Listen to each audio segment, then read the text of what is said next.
Je pense que nous avons tous des livres que nous avons adorés, des livres qu'on a lus toute la nuit jusqu'à pas endormir, des livres où on en parle encore jusqu'à aujourd'hui, des personnages qui nous sont attachés.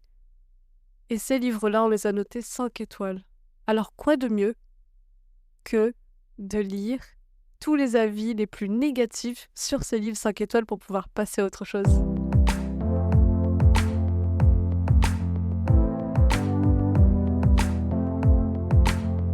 Bonjour à tous et bienvenue sur une nouvelle vidéo sur la chaîne Audrey's Book Club. Aujourd'hui, on se retrouve pour une vidéo que j'avais envie de filmer depuis quelques temps et c'est je lis les pires commentaires sous mes livres notés 5 étoiles. Avant de commencer cette vidéo, je vous invite à regarder la description pour trouver mon compte Instagram, mon compte Spotify et mon compte Goodreads. Comme ça, vous pouvez voir directement tous les livres 5 étoiles que j'ai notés depuis 2022, puisque là, je ne vais en présenter que quelques-uns. Dans cette vidéo, je vais évidemment utiliser l'application Goodreads, donc c'est pour ça que je vous invite à aller voir en description, puisque je vais lire les avis sur Goodreads. Des fois, ils sont vraiment salés, donc j'ai très hâte de vous présenter tout ça en vidéo. J'étais en train de me demander par quel livre j'allais commencer, mais en fait, c'est comme je les ai tous notés 5 étoiles, je peux même pas commencer par celui que j'ai le moins aimé, puisque je les ai tous aimés. Donc on va commencer par un que j'ai déjà présenté plusieurs fois. Yellowface de R.F. Kuang. Oui, je pense que vous l'avez compris, j'adore ce livre. J'en ai déjà parlé au moins dans 3 des vidéos que j'ai fait sur cette chaîne. Et donc aujourd'hui, on va en discuter un petit peu plus et surtout le critiquer. Est-ce que je suis prête? Je pense pas. June Hayward et Athena Leo sont toutes deux diplômées de Yale. Écrivaine à Washington, mais la comparaison s'arrête là. Athena est une étoile montante du monde littéraire, tandis que June peine à susciter l'intérêt avec tous ses récits jugés un peu trop banals. Quand Athena meurt soudainement sous ses yeux dans un accident improbable, June est confrontée à une tentation irrépressible. Elle vole le dernier manuscrit inachevé de son ami, une œuvre puissante révélant les contributions oubliées par les travailleurs chinois pendant la Première Guerre mondiale. Donc ça, c'est le résumé. Moi, c'est vraiment un de mes livres préférés. J'ai adoré ce livre-là. Je pense que c'est mon livre préféré de R.F. Kuang. Et d'ailleurs, elle en sort un nouveau là, cette année. Donc je suis très contente là de découvrir à nouveau sa plume. Et maintenant, on va lire les avis une étoile. Alors, il faut savoir que sur Goodreads, des fois, ils peuvent être assez violents. Donc là, je vais mettre de toute façon des captures d'écran. Donc sur Goodreads, les gens commentent en général en anglais. Donc toutes les captures d'écran sont des traductions faites par moi-même. Et c'est parti. Je suis déjà généreuse en disant que c'est correct, car personnellement, je n'aime pas ce genre de livre. Bien que j'apprécie le commentaire social et le regard sur l'industrie de l'édition, j'ai trouvé le ton et l'exécution plus lourds et très lourds même. C'est certainement bien écrit, mais le style d'écriture et la voix narrative ne m'ont pas du tout séduit. Je pense que R.F. Kuang avait l'intention de rendre ses personnages antipathiques, mais à aucun moment je n'ai éprouvé d'empathie pour eux. J'étais surtout irritée, ce qui m'empêche de dire que j'ai apprécié ma lecture. J'ai déjà lu des livres peuplés de personnages détestables, mais celui-ci est insupportable et répétitif. La dernière partie était tellement ennuyeuse que j'ai dû faire une sieste avant de continuer.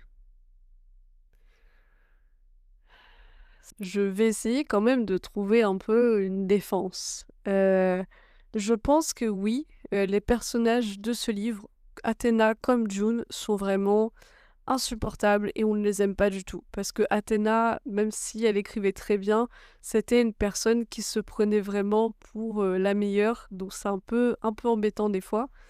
Et June, le fait qu'elle ait déjà volé un manuscrit, ça en dit long sur elle. Donc moi j'ai trouvé que c'était intéressant justement d'écrire toute une histoire sur des personnages qu'on n'aime pas. Et je pense même que c'est une des choses que j'ai le plus apprécié dans cette lecture. Ensuite, second commentaire. Ce livre n'est pas drôle. Il n'est pas particulièrement bien écrit, avec une faute de frappe dès la première page. L'éditeur qui a laissé passer ça a probablement été licencié. La narration est répétitive et décousue, comme des pièces de puzzle forcées à s'emboîter alors qu'elles viennent de boîtes différentes. Certaines scènes où June raconte sa vie sont tout simplement épuisantes. Et après, elle s'attaque à un personnage qu'on voit, Rebecca. En fait, Rebecca, c'est un personnage qui apparaît vers la moitié du livre, qui est en fait l'agent de, de June. Et elle dit que les poissons rouges, ils ont la mémoire courte et que les gens vont finir par peut-être oublier ce qui s'est passé, qu'elle a volé un manuscrit. Et donc, la personne qui a commenté a dit, premièrement, Rebecca, les poissons rouges n'ont pas de mémoire courte. Certains peuvent se souvenir des choses pendant des années. Je sais pas ce qui a embêté le plus cette lectrice. Est-ce que c'est l'attaque envers les poissons rouges ou est-ce que c'était l'histoire en général? Sûrement les deux. Mais celui-là, il était pas entièrement faux. Je pense que des fois, c'est vrai que ça peut paraître redondant, puisqu'on va suivre cette histoire où June, au début, va voler ce manuscrit avec conviction, volonté, et elle est super contente parce qu'elle devient célèbre. Mais à la fin, elle va quand même perdre un peu la tête, puisqu'elle va avoir l'impression que Athéna est toujours quelque part et qu'elle va la dénoncer à un moment donné, alors que Athéna est décédée. Mais je trouve que c'est ce côté répétitif qui montrait justement l'impact que ça avait sur le personnage d'avoir fait un acte pareil. C'est mon avis. Ensuite, un autre commentaire, c'est celui-là, il est un peu plus court. Alors, de larges sections du livre sont consacrées à des descriptions inutiles de fausses polémiques sur Twitter. J'ai déjà vu des vrais débats sur Twitter à propos de céréales au petit déjeuner, bien plus divertissants que ce qui est inventé ici. Voilà, là ça pique juste, il n'y a pas d'autre mot.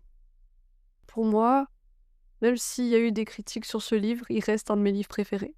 Le second livre que j'ai adoré et que j'ai très peu parlé pour l'instant sur cette chaîne ou même sur le podcast et que j'ai du mal à accepter des critiques dessus, c'est Divine Rivals de Rebecca Ross. Donc je vais lire le résumé et ensuite on va voir un petit peu les commentaires et je vais vous dire pourquoi moi je l'ai aimé. Après plusieurs siècles de sommeil, les dieux sont à nouveau en guerre.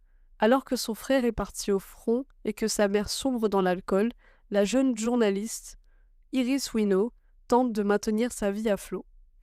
Elle ne trouve de réconfort que dans les lettres écrites à son frère, porté disparu, qu'elle glisse sous sa garde-robe et qui disparaissent mystérieusement. Lorsqu'elle reçoit des réponses anonymes, elle y répond sans savoir que leur auteur n'est autre que son grand rival, Roman Keith. Alors qu'un lien indéfectible se noue entre eux, Iris accepte une mission au front en tant que correspondante.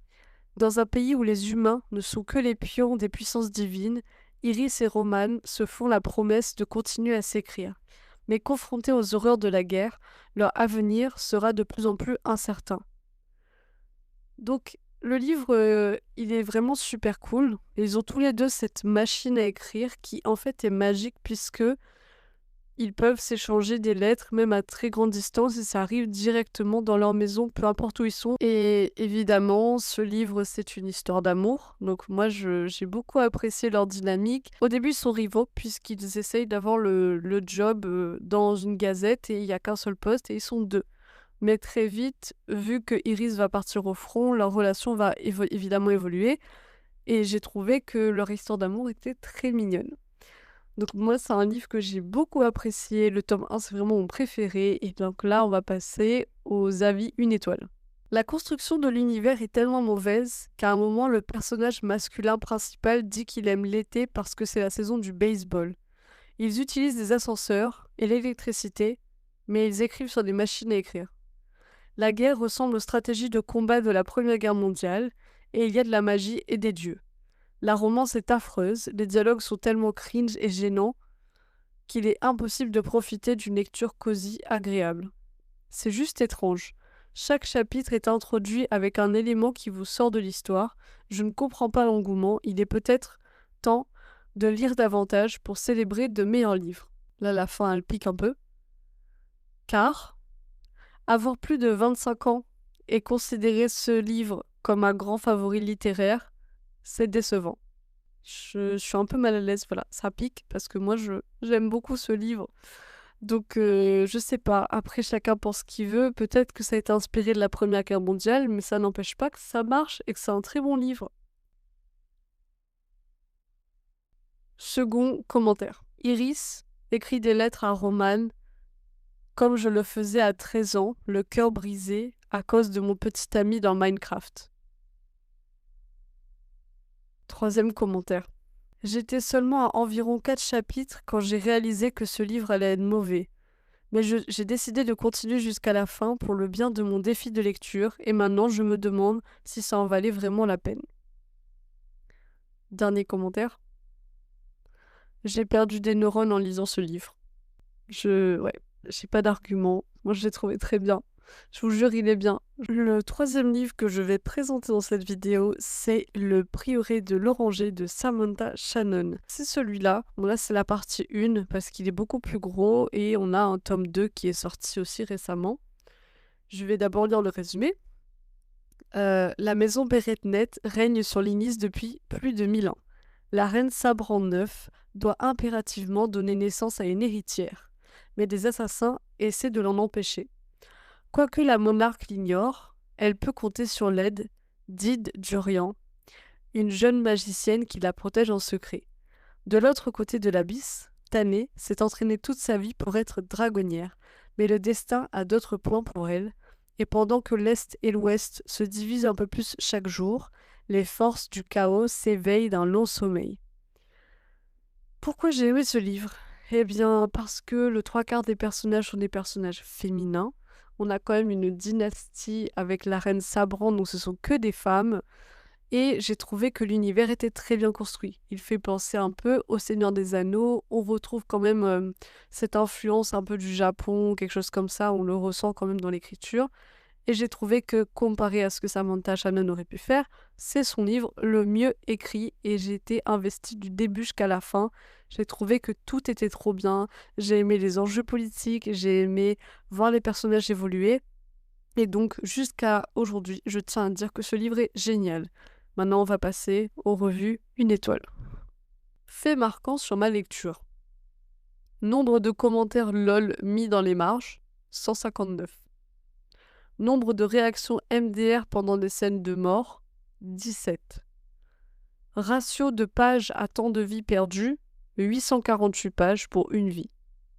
Je me demande pourquoi, mais pourquoi j'ai pensé que lire Le Prieuré de l'Oranger était une bonne idée. Après une analyse critique de mes motivations, voici ma conclusion. Premièrement, ce livre a un titre sexy. Il y a quelque temps, on a pu voir d'autres titres dans le même style, par exemple La Communauté de l'Anneau. Mais même dans cette foule, Le Prieuré de l'Oranger a une belle sonorité. Combien de fois avez-vous entendu qu'il ne faut pas juger un livre par sa couverture? Plus souvent que vous ne pouvez en compter, j'en suis sûre. Eh bien, suivez mon conseil, ne le jugez pas non plus par son titre. Deuxièmement, j'ai négligé mes recherches, comme dans lire les avis sur Goodreads. Si j'avais su que Samantha Shannon était l'auteur de Bonne Season, que j'ai immédiatement rangé dans la catégorie nul, après avoir lu une critique brillante, j'aurais réfléchi 100 fois plus avant d'investir mon temps de lecture dans ce roman. Moi, je trouve qu'il était très bien. Mais c'est vrai que c'est peut-être pas au goût de tout le monde et que oui, le titre est très beau, je l'avoue, il est vraiment très joli, ça donne envie de l'avoir dans sa bibliothèque. Un autre avis. Ce livre en résumé, ennuyeux, trop long, des personnages plats, des points de vue peu intéressants, tellement lent, pratiquement pas de dragons, ils apparaissent pendant 5 pages et plus rien. L'intrigue n'avance tout simplement pas, on pourrait résumer les 400 premières pages en moitié moins.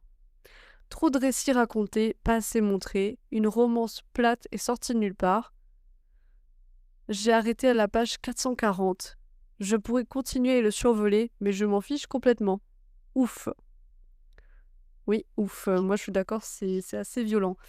Je pense que oui, ce livre, il est quand même rempli de descriptions et que si vous n'aimez pas les longues descriptions, ben, il vaudrait peut-être mieux éviter de prendre ce livre au premier abord, parce qu'il y en a beaucoup. Moi, j'ai adoré justement que cette histoire se construise sur plusieurs tomes et que tout ne soit pas résolu dans les 400 premières pages. Donc c'est quelque chose que j'ai apprécié, c'est sûr que c'est pas forcément au goût de tout le monde. J'ai adoré la longueur, j'ai adoré pouvoir m'immerser dans ce livre pendant longtemps. Voilà. On va passer au troisième livre. Alors celui-là, je ne l'ai pas non plus en format papier, mais j'ai lu sur la Kindle, donc comme pour Divine Rivals, je vais insérer une capture. Et donc, ce livre, c'est Happy Place de Emily Henry. Donc, on passe à Emily Henry avec Happy Place. Donc, je vais lire le résumé et ensuite dire ce que j'ai aimé, bien sûr, et passer aux avis négatifs parce qu'en soi, vous êtes là pour ça. Harriet et Wynne forment le couple idéal. Ils vont ensemble comme le pain et le beurre, le gin et le tonic. Blake Lively et Ryan Reynolds. Pourtant, cet été, ils vont devoir mentir à leurs amis, car Harriet et Wynne ont rompu 6 mois plus tôt, et personne n'est encore au courant. Ce sont leurs dernières vacances dans le cottage, où ils se retrouvent avec leur même bande de copains depuis 10 ans maintenant. Ils ne veulent pas gâcher ce moment précieux, alors ils vont jouer la comédie une semaine de plus. A priori, c'est un plan parfait. Enfin, si vous regardez de loin, à travers des lunettes de soleil, enduites de crème solaire. Bon, le résumé est pas terrible. Je sais, ça commence déjà mal, je sais pas comment je vais défendre ce livre, mais je vous jure, il est bien. Donc on suit ces deux personnages qui ont eu une histoire d'amour pendant longtemps, sauf qu'au début, on ne comprend pas forcément pourquoi ils ont rompu. On sait que Wynne est juste parti. Il est parti du jour au lendemain, il n'a pas précisé à Harriet pourquoi. Donc là, de le revoir après 6 mois, ça fait un bouleversement, sachant qu'ils ne peuvent pas dire à leurs amis qu'ils ne sont plus ensemble. Et toute l'histoire, il y aura le présent et des flashbacks pour qu'on puisse comprendre comment était leur relation à l'époque et pourquoi ils en sont arrivés à là. Moi, j'ai beaucoup apprécié. J'ai apprécié de voir que les personnages changeaient sur le long terme et qu'il y avait quand même un effort de communication qui était fait à la fin du livre. On va voir maintenant ce que les internautes en pensent. Peut-être que l'avis sera différent. Premier avis. Abandon à 48% du livre. Je ne peux plus physiquement supporter ce livre. Il est tellement mauvais que j'ai envie de l'effacer de ma mémoire. J'ai gaspillé ma vie, mon souffle et mon temps à essayer d'arriver au milieu de ce livre, alors je décide de l'abandonner pour de bon. Pourtant, il n'est vraiment pas gros, hein, il fait 300 pages. Ça mérite quand même d'aller jusqu'au bout. Second avis. Laissez-moi commencer en disant que je ne serai jamais en faveur d'un personnage qui existe que pour aimer un homme. Et c'est bien le seul but d'Harriet sur cette terre. Aimer Wynne. Oh, mais elle est chirurgienne cérébrale. Chirurgienne cérébrale. C'est juste un détail et elle gêne pour son amour. Wynne et Harriet sont deux personnages les plus agaçants que j'ai jamais rencontrés. La mauvaise communication, le manque de communication, peu importe ce que vous voulez dire, c'est pas du tout mon trope préféré. Un autre avis, 70% de ce livre étaient juste des phrases trop dramatiques sur le fait de ressentir l'amour dans différentes parties de ton corps. 20% étaient des descriptions de la façon dont Wynne sent. Il sent le pain, le clou de girofle, si tu veux savoir. Et la façon dont sa boucle rebondit. Cette obsession des odeurs m'a vraiment perturbée. Je n'ai absolument aucune idée de l'odeur de mes amis. Merci Emily Henry d'avoir ruiné l'expression Happy Place pour moi à jamais. C'était assez violent. Alors oui, c'est vrai, d'accord, si on part de ce principe, Harriet, elle est chirurgienne cérébrale et en fait, elle va tout quitter et devenir... comment on dit ça? Elle va ouvrir un petit magasin de poterie, sauf qu'on apprend qu'elle a des dettes. Donc c'est vrai que quand on le regarde de manière réaliste, c'est peut-être pas forcément en ouvrant son magasin de poterie qu'elle va réussir à payer ses dettes. Et oui, elle fait quand même le 3/4 des efforts dans cette relation à communiquer avec Wynne. Je l'ai aimé à l'époque. Peut-être que si maintenant je le relis, je vais peut-être plus l'aimer. J'avoue que là, ses avis, ils m'influencent un petit peu parce que je me dis comment j'ai pu passer à côté de certaines choses. Mais je pense que c'est là aussi l'important de la subjectivité et de notre âge parce que des fois, peut-être qu'on va trouver quelque chose d'incroyable et quand on grandit, on se rend compte que c'était problématique. Donc peut-être que là, c'est le cas. Mais pour l'instant, je n'en suis pas encore. Donc au pire, c'est pas grave. Et on va passer au dernier livre que je vais présenter dans cette vidéo. Et celui-là, c'est Normal People de Sally Rooney. Alors si vous ne savez pas, j'ai fait un épisode sur mon podcast que vous pouvez retrouver en vidéo sur la chaîne, dédié à ce livre et pourquoi je le trouvais très bien. Donc j'avais mentionné notamment les personnages, les lieux, la relation entre les deux personnages, Marianne et Connell, et le style d'écriture qui était assez original. Je vais quand même relire le résumé et ensuite lire les mauvais avis. Alors, bizarrement, mon livre n'a pas de résumé, mais il a juste un avis de Taylor Swift. Voilà, c'est bien. C'est écrit, j'adore sa façon d'écrire. Est-ce que ça m'a influencé d'acheter ce livre-là avec cette couverture-là? Oui. Connell et Marianne ont grandi dans la même ville d'Irlande. Il est le garçon, en vue du lycée, il est le plus populaire. Elle est la solitaire un peu maladroite. Ils connaissent ensemble leur premier amour. 1 an plus tard, alors que Marianne s'épanouit au Trinity College de Dublin, Connell s'acclimate mal à la vie universitaire. Entre eux, le jeu vient tout juste de commencer. Donc, c'est une histoire d'amour qu'on suit sur le lycée jusqu'à l'université. Donc moi, j'ai trouvé que c'était quand même assez bien, même si c'est sûr que ces problèmes les problèmes du livre auraient pu être résolus si les personnages communiquaient un peu mieux. Je pense que là, on le voit un peu dans ce que j'ai présenté. Peut-être que j'aime bien quand ils communiquent mal, j'en sais rien. Les avis, une étoile.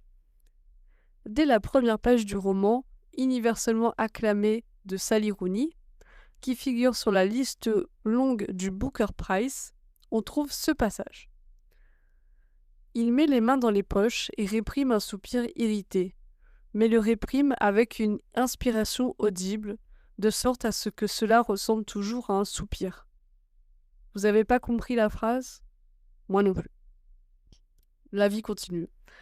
Je comprends la partie des mains dans les poches, mais comment diable le reste fonctionne-t-il?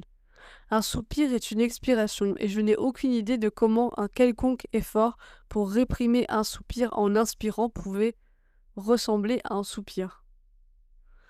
J'ai essayé de l'imaginer, mais sans succès. J'ai essayé encore plus fort de le faire, mais encore moins de succès. En fait, je tente de comprendre cette absurdité. Je l'ai fait tellement de fois, plusieurs fois, que j'ai hyperventilé et j'ai failli m'évanouir. Je pense que ça nous est tous déjà arrivé d'avoir une espèce d'obsession sur, par exemple, une mimique qu'un personnage fait, d'essayer de le reproduire et de pas comprendre pourquoi l'auteur a mis ça dans le livre et comment c'est censé se représenter. Ben là, c'est clairement un exemple. Cet avis m'a fait un peu rire. La seule étoile que je mets à ce livre va à l'équipe de marketing, parce que comment ils ont réussi à faire lire ce livre à plus d'1 million de personnes? Qu'est-ce que c'était ce livre? Quand je lis un mauvais livre, je me dis sans arrêt, quand est-ce que ça va finir? Mais cette fois, je n'arrêtais pas de me dire, c'est le pire livre que j'ai jamais lu. Ce livre était au-delà du douloureux, je ne sais pas comment l'expliquer, mais l'ambiance était tellement bizarre, comme si chaque fois que je le reprenais, c'était une corvée. Il me dégoûtait carrément. L'intrigue est ennuyeuse, les personnages sont ennuyeux, et comment les gens peuvent-ils appeler ça une romance? C'est prétentieux à en pleurer. On dirait qu'il essayait trop fort, que l'autrice essayait trop fort de paraître littéraire. Honnêtement, j'aurais dû abandonner dès le début quand j'ai vu qu'il n'y avait pas de guillemets. Franchement, s'il existait un prix pour l'écriture la plus fastidieuse, cette autrice le mériterait. Pour ma défense, je sais pas si j'ai une défense, moi j'ai trouvé que justement le fait qu'il n'y ait pas de guillemets, ça apportait quelque chose à l'histoire et ça donnait un côté un peu plus vivant. Mais je peux comprendre que ce soit pas la tasse de thé pour tout le monde, donc après vous pouvez voir mon avis détaillé dans mon autre vidéo. Mais moi j'ai bien aimé. Alors, qu'est-ce que je peux dire de ce petit défi de lire un peu les avis négatifs sur mes livres préférés? Déjà, mon cœur reste ouvert. Mon cœur reste ouvert parce que même si ces gens ont pensé que ces livres n'étaient pas terribles, moi je les ai appréciés au plus fond, enfin, je les ai appréciés avec tout mon être et donc j'accepte. Est-ce que c'était quand même assez laborieux de lire des commentaires négatifs sur quelque chose qu'on adore? Oui, c'est jamais facile. Mais il y a une partie de moi qui me dit que dans ces avis-là, il y avait quand même du bon à retenir et peut-être des choses que moi j'ai passées au-dessus, du style l'écriture ou voilà, par exemple les guillemets qu'on ne met pas, tout ça parce que moi j'ai adoré le moment, donc je ne pense pas forcément à tout ce qui n'a pas été. Après en soi, c'est un peu subjectif, au final on aime ce qu'on aime. J'espère que cette vidéo vous a plu. Si elle vous a plu, n'hésitez pas à commenter si vous avez lu certains de ces livres et si vous les avez trouvés horribles. Je vous jure que je reste ouverte à tout commentaire. Si vous avez d'autres livres que vous avez aimés, que vous avez eu envie de regarder un peu les commentaires négatifs, pareil, n'hésitez pas à les mettre en commentaire parce que c'est toujours drôle des fois de lire ce que les gens ont pu écrire sur ces livres-là. Et puis je vous dis à très bientôt pour une nouvelle vidéo sur la chaîne.